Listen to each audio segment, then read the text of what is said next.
আজকে থার্মোডাইনামিক্স নিয়ে কতগুলো বেসিক কথা বলবো, একদমই বেসিক, কারণ এটা খুব একটা ইম্পর্টেন্ট চ্যাপ্টার ক্লাস 11-এর জন্য। একদম বেসিক দিয়ে থার্মোডাইনামিক্সের শুরু করছি। থার্মো কথার মানে হচ্ছে হিট,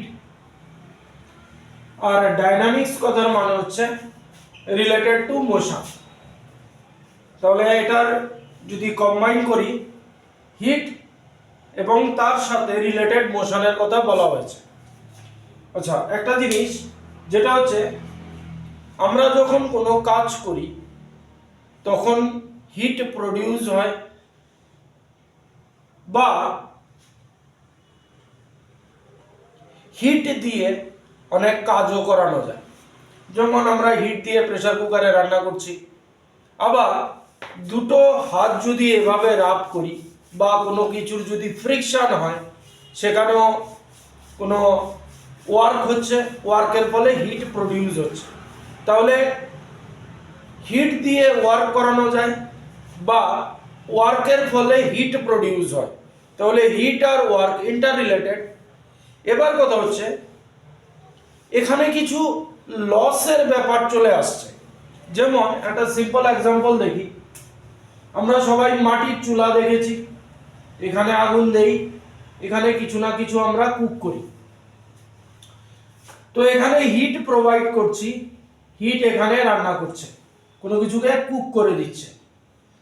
এবার এই যে আমাদের চুলাটা আছে, চুলাটার আউটসাইড মানে বাইরের দিকটাও কিন্তু গরম হয়ে যাবে। এই গরম হওয়াটা ডিজায়ারেবল নয়, আমরা এটা চাই না, কারণ এটা গরম হতেও এখান থেকেই হিট নিয়ে গরম হচ্ছে। এবার এটাকে তো আটকানো যাবে না, আবার এটা ছাড়াও হবে না। তাহলে এই যে হিটটা চুলার বডিটাকে গরম করে দিচ্ছে, সেটা আমাদের ডিজায়ারেবল নয়, আমরা এটা চাই না, কিন্তু এটাকে আমরা আটকাতেও পারবো না। আমাদের মেন হিটটা কিসের জন্য দরকার? কুকিং এর জন্য দরকার। তো এবার আমাদের চিন্তা করতে হবে, এই জিনিসটাকে তো আমরা আটকাতে পারবো না, কিন্তু এটাকে মিনিমাইজ করা যায় কিভাবে?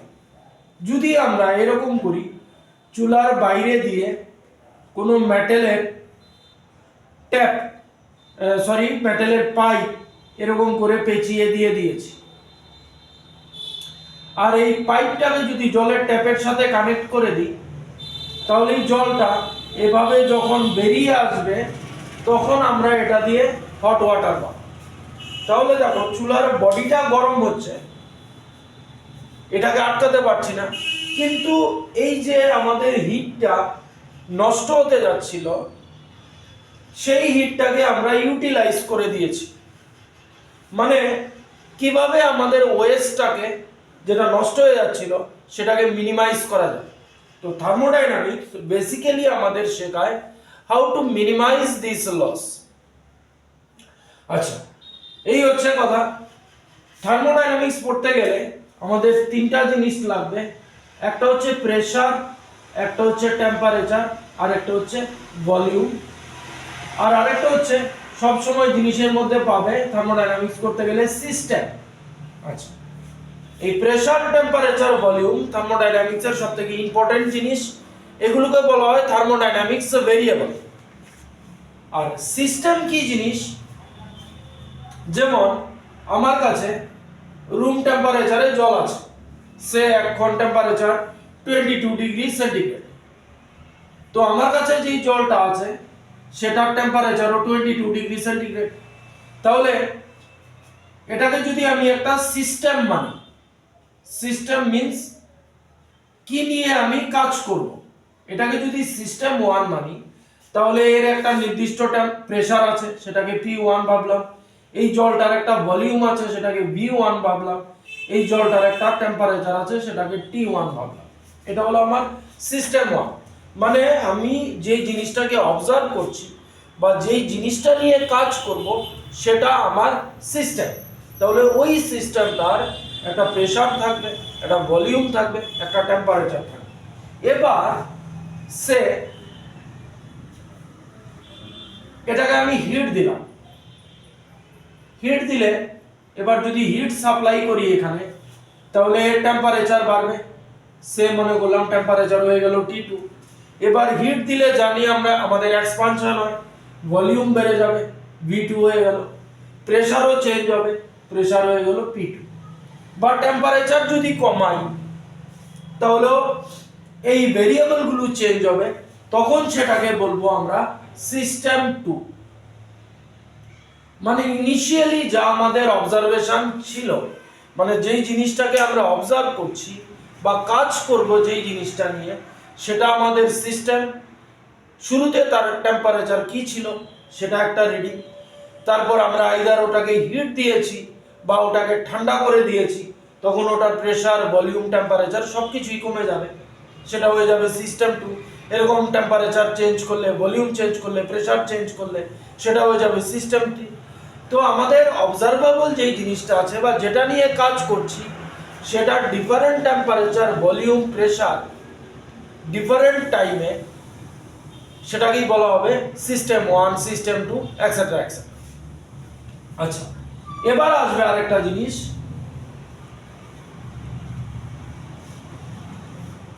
যেটা পাবে এটা হচ্ছে সিস্টেম প্লাস সারাউন্ডিং।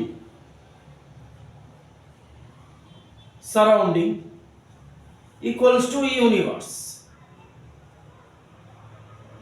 এই ইউনিভার্স কিন্তু আমরা যে জিওগ্রাফিতে পড়ি ইউনিভার্স, সেই ইউনিভার্স নয়, সিস্টেম।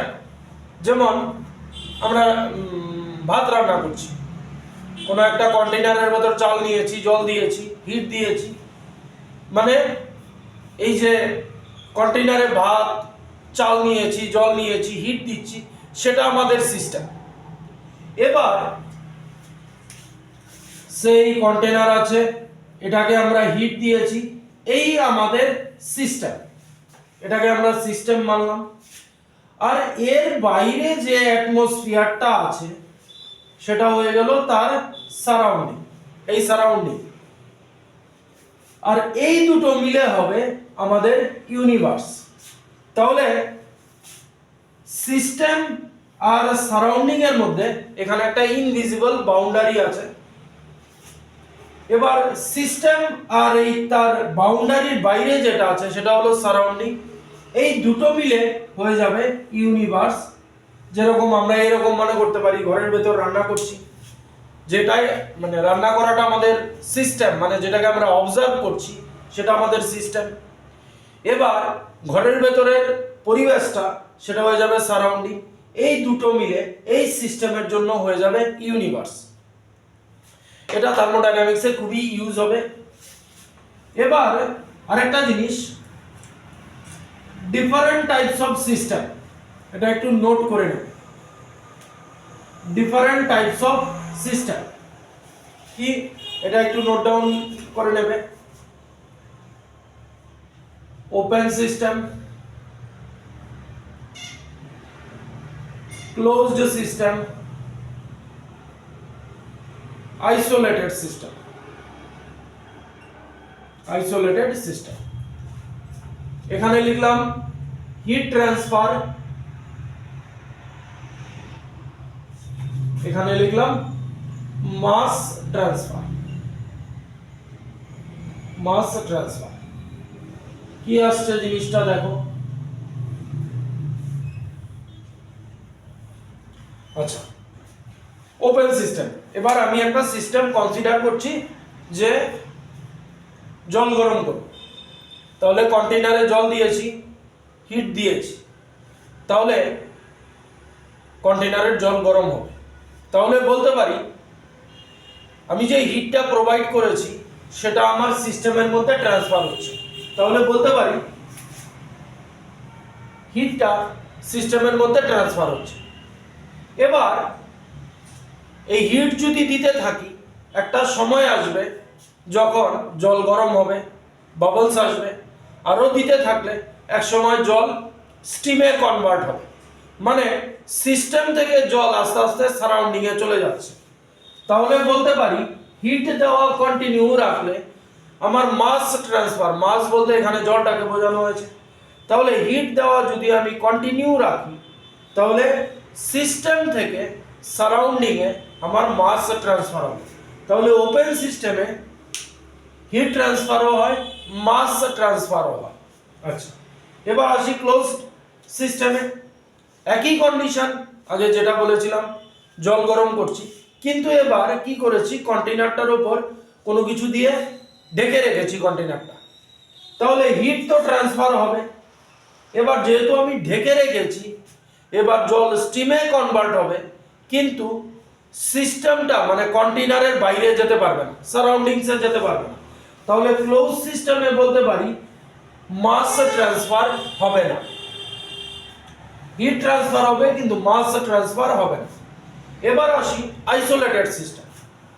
কি করব, এবার এই যেই জলটা গরম করেছি সেই জলটাকে খুব ভালো একটা থার্মোস ফ্লাক্সে ঢেলে দিয়েছি, মুখটা বন্ধ করে দিয়েছি। এবার থার্মোস ফ্লাক্সের বাইরে যদি আমি হাত দিই, তাহলে কিন্তু জলটা যে গরম আছে সেটা ফিল করব না, মানে বাইরে আমি কোনো হিটের ফিলিংস পাচ্ছি না, মানে হিট ট্রান্সফার হচ্ছে না।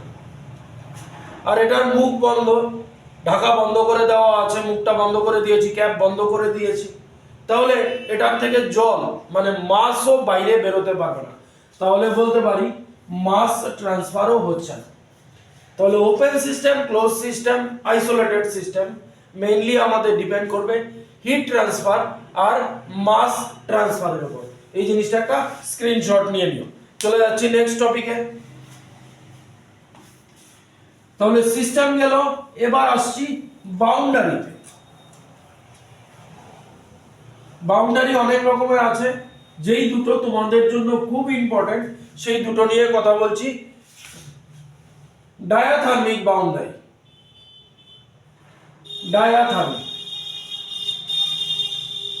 ডায়াথার্মিক বাউন্ডারি এমন কোন বাউন্ডারি, ডায়াথার্মিক বাউন্ডারি যেমন একটু আগে বলেছিলাম জল গরম করছি, তাহলে আমি যে হিটটা প্রোভাইড করেছি সেটা আমার গরম জলের কন্টেইনারে ট্রান্সফার হচ্ছে। তাহলে ডায়াথার্মিক বাউন্ডারিটা কি জিনিস, যেমন এখানে একটা কন্টেইনারে জল নিয়েছি, এই কন্টেইনারে জল নেওয়া আছে, এই হচ্ছে আমাদের সিস্টেমের বাউন্ডারি। এই বাউন্ডারি রিয়েলি ইনভিজিবলও হতে পারে। তাহলে আমি যদি এখন হিট দেই, যদি এই বাউন্ডারি ডায়াথার্মিক হয়, তাহলে এটার মধ্যে হিট ট্রান্সফার হবে। মোদ্দা কথা হলো এমন কোন বাউন্ডারি যেটার মধ্যে দিয়ে হিট ট্রান্সফার পসিবল হয়, এটা হচ্ছে ডায়াথার্মিক বাউন্ডারি। এবার আসো এডিয়াবেটিক, এডিয়াবেটিক বাউন্ডারি। যেমন আমাদের ফ্রিজের ইনসাইডের টেম্পারেচার নিয়ার অ্যাবাউট 4 ডিগ্রি সেন্টিগ্রেডের মতো থাকে, ফ্রিজটা যদি বন্ধ থাকে তাহলে ফ্রিজের বাইরে দাঁড়ানো অবস্থায় আমরা ভেতরের ঠান্ডাটা টের পাবো না। মানে হচ্ছে ফ্রিজের কোনো পোর্শন দিয়ে ফ্রিজের ভেতরের টেম্পারেচার ফ্লো হচ্ছে, তাহলে এমন কোনো বাউন্ডারি যেটার ভেতর দিয়ে হিট ফ্লো পসিবল নয় সেটাকে বলা হয় এডিয়াবেটিক বাউন্ডারি। এই দুটো জিনিস ডায়াথার্মিক আর এডিয়াবেটিক বাউন্ডারি আমাদের থার্মোডাইনামিক্সে কিন্তু খুব ইউজ হবে।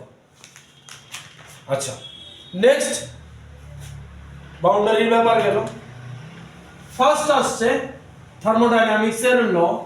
থার্মোডাইনামিক্সের 4টে ল আমরা পড়ব। ফার্স্ট হচ্ছে zeroth law of thermodynamics, zeroth law of thermodynamics কি বলেছে, দুটো সিস্টেম থার্মাল ইকুইলিব্রিয়ামে আছে। থার্মাল ইকুইলিব্রিয়াম বলতে এমন কোন সিস্টেম, সে ধরো একটা অবজেক্ট আছে 30 ডিগ্রি সেন্টিগ্রেড আর একটা অবজেক্ট আছে 30 ডিগ্রি সেন্টিগ্রেডের, বা একটু টেম্পারেচার বাড়িয়ে দিই, সে 80 ডিগ্রি সেন্টিগ্রেড, এটাও 80 ডিগ্রি সেন্টিগ্রেডের, এটাও একটা আয়রন, আয়রনের কোনো অবজেক্ট, এটাও আয়রনের কোনো অবজেক্ট, এটার মাসও 1 কেজি, এটার মাসও 1 কেজি। এবার দুটোকে যদি পাশাপাশি এনে লাগিয়ে রাখি, তাহলে যেহেতু দুটোর টেম্পারেচার সেম, তাহলে একটার থেকে আরেকটার মধ্যে হিট ফ্লো হবে না। আচ্ছা, আমরা স্নান করার সময় শীতের দিনে কি করি? গরম জল ঢেলে তার মধ্যে আস্তে আস্তে ঠান্ডা জল মেশাই। অ্যাকচুয়ালি কি হয়, ঠান্ডা জল থেকে, যেমন গরম জলের টেম্পারেচার যদি 100 ডিগ্রি সেন্টিগ্রেড হয়, আমি এর মধ্যে 20 ডিগ্রি সেন্টিগ্রেডের ওয়াটার দিলাম, তাহলে কি হবে? এই দুটো যখন মিক্স হবে, টেম্পারেচার একটা টলারেবল স্টেজে আসে। অ্যাকচুয়ালি এটার থেকে এটার দিকে হিট ফ্লো হবে। কতক্ষণ ফ্লো হবে? যদি দুটোর মাসই সেম থাকে, দুটোর টেম্পারেচার ইকুয়াল হয়ে যাবে। মোটামুটি ধরে রাখতে পারো যে 100 + 20 / 2, মানে যদি দুটোর মাস সেম থাকে তাহলে 100 + 20 / 2 60 ডিগ্রি সেন্টিগ্রেড। তাহলে থার্মাল ইকুইলিব্রিয়াম কি বলছে? দুটো অবজেক্টের টেম্পারেচার যদি সেম থাকে, এখানে একটা কথা আছে, মাসের ব্যাপারও ডিপেন্ড করে। আচ্ছা, দুটো অবজেক্টের টেম্পারেচার যদি সেম থাকে, তাহলে একটার থেকে আরেকটার মধ্যে হিট ফ্লো হবে না, সেটাই হচ্ছে থার্মাল ইকুইলিব্রিয়াম। এবার জিরোথ ল কি বলছে? জিরোথ ল বলছে দুটো সিস্টেম আছে, এ আর বি, এটা সি এর সাথে আলাদা আলাদা ভাবে থার্মাল ইকুইলিব্রিয়ামে আছে। মানে কি? এ একটা সিস্টেম, তার টেম্পারেচার টি এ, সি একটা সিস্টেম, তার টেম্পারেচার টি সি, বি একটা সিস্টেম, তার টেম্পারেচার টি বি। এবার কি বলেছে?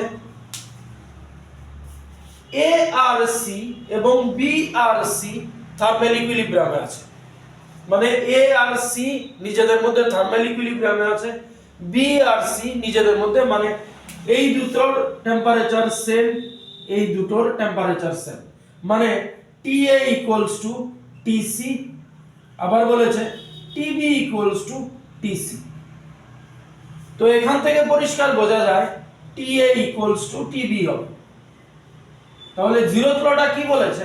জিরোথ লটা বলেছে দুটো সিস্টেম আলাদা আলাদা ভাবে যদি থার্ড সিস্টেমের সাথে, যেমন এ সি এর সাথে থার্ড, সি হচ্ছে থার্ড সিস্টেম, এ সি এর সাথে থার্মাল ইকুইলিব্রিয়ামে আছে, বি সি এর সাথে থার্মাল ইকুইলিব্রিয়ামে আছে, তাহলে এরা সিস্টেম দুটো নিজেদের মধ্যে থার্মাল ইকুইলিব্রিয়ামে থাকবে।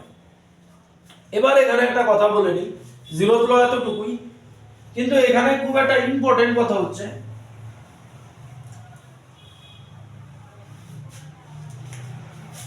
আমি একটা সিস্টেম বানাচ্ছি, এই একটা সিস্টেম সি, এখানে একটা বাউন্ডারি আছে, এই একটা সিস্টেম এ, এই একটা সিস্টেম বি, এখানেও একটা বাউন্ডারি আছে, এই একটা সিস্টেম বি। এবার এটা হচ্ছে এডিয়াবেটিক বাউন্ডারি, এটা হচ্ছে ডায়াথার্মিক বাউন্ডারি।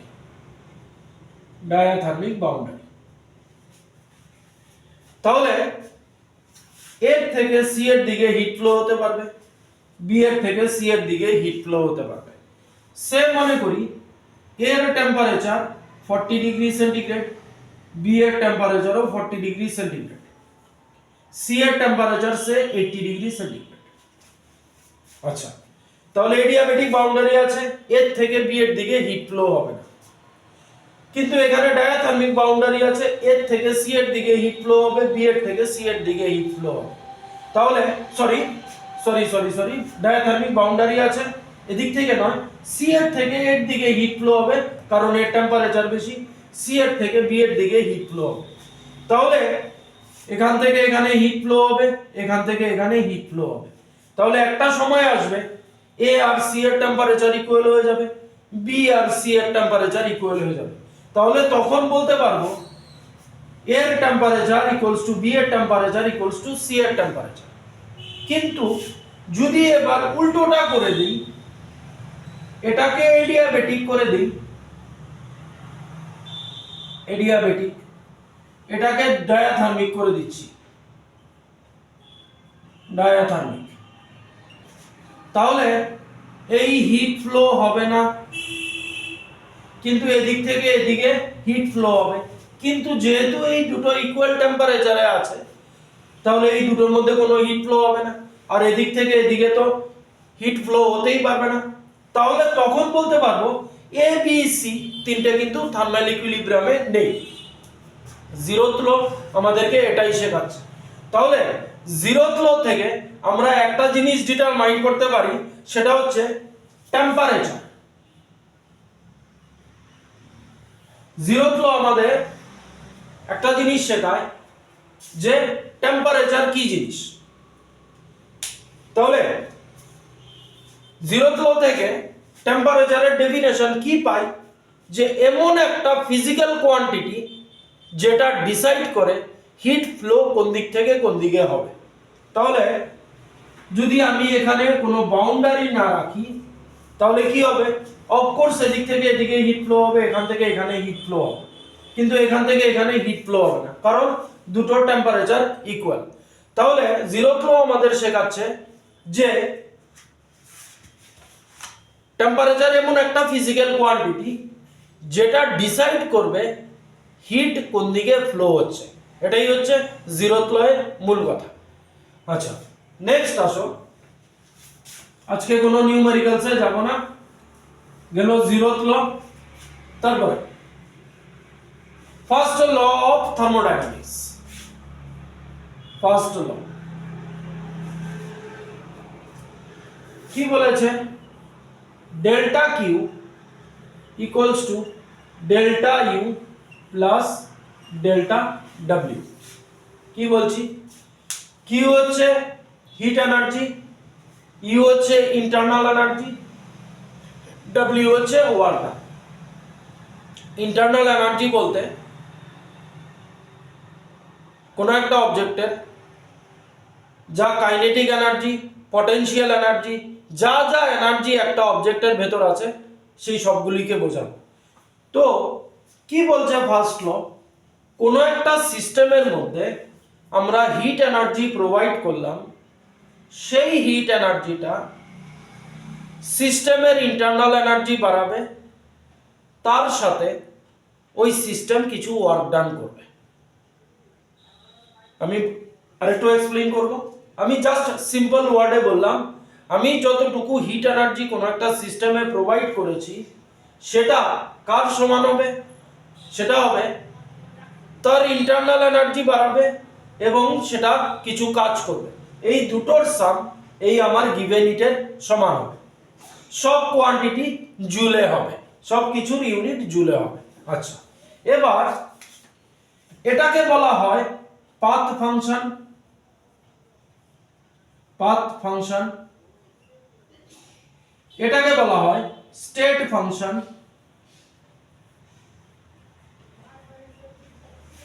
এটাকেও বলা হয় পাথ ফাংশন। Path function. আচ্ছা, এটাকে আরেকটা বলা হয় পয়েন্ট ফাংশন। Point function. এবার ব্যাপারটা একটু ডিটেইলসে বলি। পাথ ফাংশন কি? পাথ ফাংশন হচ্ছে আমি সিস্টেমের উপর হিট দিলাম, তাহলে সিস্টেমের টেম্পারেচার বাড়বে। সিস্টেমে হিট দিলাম, তাহলে সিস্টেমের টেম্পারেচার বাড়বে। সিস্টেম যদি হিট ছেড়ে দেয়, তাহলে সিস্টেম ঠান্ডা হয়ে যাবে, মানে সারাউন্ডিংসকে গরম করে দেবে। তাহলে যদি হিট দেই, এটার টেম্পারেচার বাড়ছে, যদি এটা থেকে হিট অ্যাবজর্ব করে নিই, এটার টেম্পারেচার কমে যাচ্ছে, এদিকের টেম্পারেচার সারাউন্ডিং এর টেম্পারেচার বেড়ে যাবে। তাহলে এটা পাথের উপর ডিপেন্ড করছে কোন দিক থেকে কোন দিকে যাচ্ছে, সেজন্য এটাকে বলা হয় পাথ ফাংশন। এটাকেও, এটাতে পরে যাচ্ছি, এটাও পাথ ফাংশন। কি রকম, আমি একটা এক্সাম্পল দিয়ে দেখাচ্ছি। যেমন এই একটা পিস্টন আছে, আমি এখানে একটা ইনজেকশন সিরিঞ্জ নিয়েছি, এটা একটা সিস্টেম ভাবতে পারি। যদি আমি এখানে হিট দেই, তাহলে এই পিস্টন উপরে উঠে যাবে, মানে সিস্টেম কাজ করছে।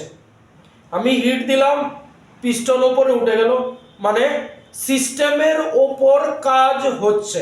আবার বলছি, আমি হিট দিলাম, পিস্টন উপরে উঠে গেল, মানে পিস্টনের ওপর কাজ হচ্ছে।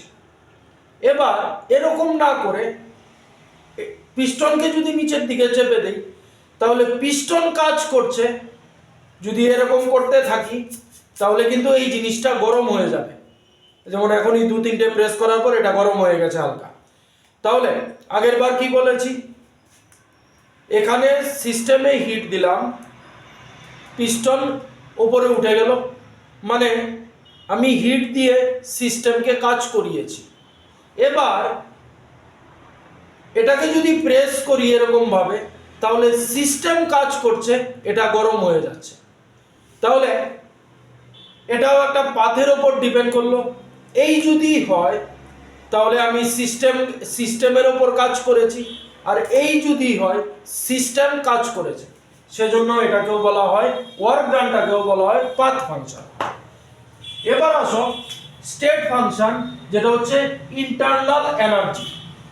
কেন এটা স্টেট ফাংশন বা পয়েন্ট ফাংশন, এবার এটা বোঝার জন্য, যেমন আমার কাছে 30 ডিগ্রি সেন্টিগ্রেডের ওয়াটার আছে, আরেকটা 30 ডিগ্রি সেন্টিগ্রেডের আয়রন বল আছে। আয়রন বল। এবার যদি বলি কোনটার কাইনেটিক এনার্জি বেশি, অফকোর্স লিকুইডের মলিকুলের মোশন বেশি থাকে। সুতরাং দুটোর টেম্পারেচার সেম হওয়া সত্ত্বেও লিকুইডের কাইনেটিক এনার্জি বেশি থাকবে, সলিডের পার্টিকেলগুলো একটার সাথে একটা অ্যাটাচড থাকে, এটার মধ্যে সেরকম মোশন থাকবে না, অনলি ভাইব্রেশন থাকবে, এটার কাইনেটিক এনার্জি কম থাকবে। তাহলে ইন্টারনাল এনার্জি কোনো পাথের ওপর ডিপেন্ড করছে না, স্টেটের ওপর ডিপেন্ড করছে। যেমন এটা লিকুইড আছে, এটা সলিড আছে, সুতরাং লিকুইডের কাইনেটিক এনার্জি বেশি থাকবে, সলিডের কাইনেটিক এনার্জি কম থাকবে। সেজন্য ইন্টারনাল এনার্জিকে স্টেট ফাংশন বা পয়েন্ট ফাংশন বলা হয়। এটা কিন্তু থার্মোডাইনামিক্সে আসবেই, পাথ ফাংশন, স্টেট ফাংশন। আচ্ছা, তাহলে ফার্স্ট ল কি বলেছে আবারও বলছি, যদি সিস্টেমে হিট প্রোভাইড করা হয়, আমি একটা সিস্টেমে কতটুকু হিট প্রোভাইড করলাম, সেটা ওই সিস্টেমের ইন্টারনাল এনার্জি বাড়াবে এবং সিস্টেমকে দিয়ে কিছু কাজ করাবে। এরকম একটা ভেবে নাও, প্রেসার কুকারে কোনো জিনিস বয়েল করব, হিট দিচ্ছি। এবার আস্তে আস্তে ভেতরে যে জলটা আছে, জলের ইন্টারনাল এনার্জি বাড়বে। প্রথমে সে ধরো রুম টেম্পারেচারে জল ছিল 30 ডিগ্রি সেন্টিগ্রেড, তার একটা ইন্টারনাল এনার্জি আছে। এবার হিট দিতে দিতে দিতে দিতে যখন 100 ডিগ্রিতে পৌঁছলো, জলের টেম্পারেচার বাড়লো, তো জলের মলিকুলগুলোর মোশন বেড়ে যাবে, তার ইন্টারনাল এনার্জি বাড়বে। তাহলে ইন্টারনাল এনার্জি বাড়লো, একটা সময় আসবে প্রেসার কুকারের যে হুইসেলটা আছে সেটা উপরের দিকে উঠে যাবে, মানে ওয়ার্ক ডান করলো। তাহলে মোদ্দা কথা কি বলছে, আমি কোনো সিস্টেমে যদি হিট দেই, সেই হিট তার ইন্টারনাল এনার্জি বাড়াবে এবং আরেকটা ইউটিলাইজ হবে সেটা দিয়ে ওয়ার্ক ডান করার জন্য। এখানে যত ইউনিট আছে সবগুলো ইউনিট জুলে হবে। এই হচ্ছে ফার্স্ট ল অফ থার্মোডাইনামিক্স। আরেকটা ল দেখলাম, জিরোথ ল, যেটা বেসিক্যালি ডিটারমাইন করে what is the definition of temperature, আর এটা গেল ফার্স্ট ল। তো এই ছিল আজকের বেসিক। নেক্সট ডেতে এটার নিউমেরিক্যালের জন্য যেই স্টেপগুলোর দরকার হয় সেটা নিয়ে ডিসকাস করব। Thank you.